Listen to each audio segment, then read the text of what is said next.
saudara-saudari sekalian yang terkasih di dalam Tuhan, dalam sepanjang sejarah keselamatan, kita menemukan bahwa Israel yang lama mengklaim bahwa keselamatan itu hanya ditawarkan dan hanya ada pada mereka.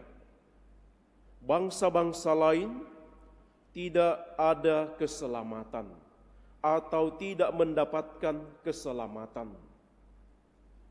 Israel yang baru di zaman kita, di zaman kekristenan, membawa pembaharuan bahwa keselamatan itu ditawarkan kepada semua orang, kepada semua bangsa. Keselamatan itu disampaikan. Menjadi persoalan bagi setiap orang, bagi setiap bangsa adalah bagaimana caranya menikmati dan mengalami keselamatan itu. Kalau kita mendengarkan seruan-seruan pertobatan, nabi-nabi mengucapkan supaya kita jangan bertegar hati, jangan bertegar tengkuk, jangan keraskan hatimu. Itulah yang akan dialami, itulah syarat untuk mengalami dan menerima keselamatan. Dan itulah yang kita sebut dengan beriman. Orang yang beriman adalah orang yang tidak mengeraskan hatinya.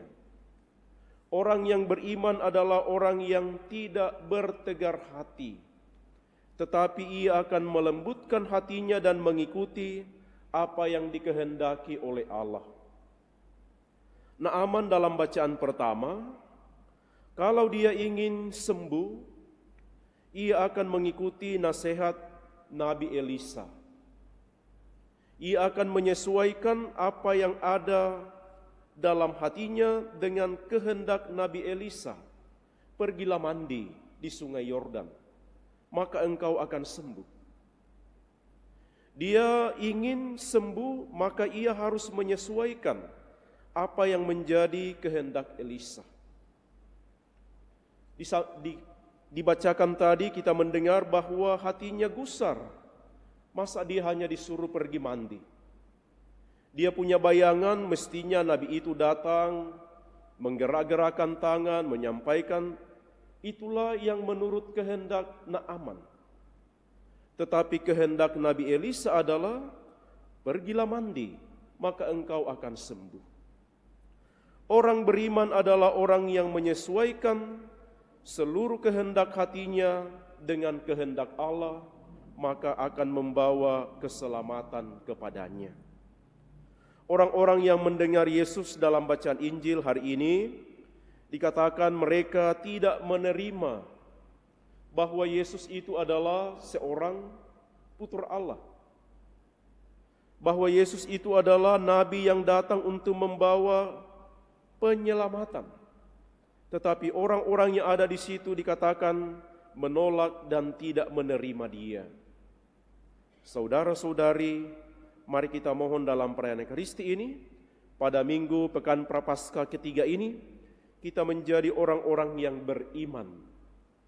Orang-orang yang belajar menyesuaikan kehendak diri kita dengan apa yang dikehendaki oleh Allah.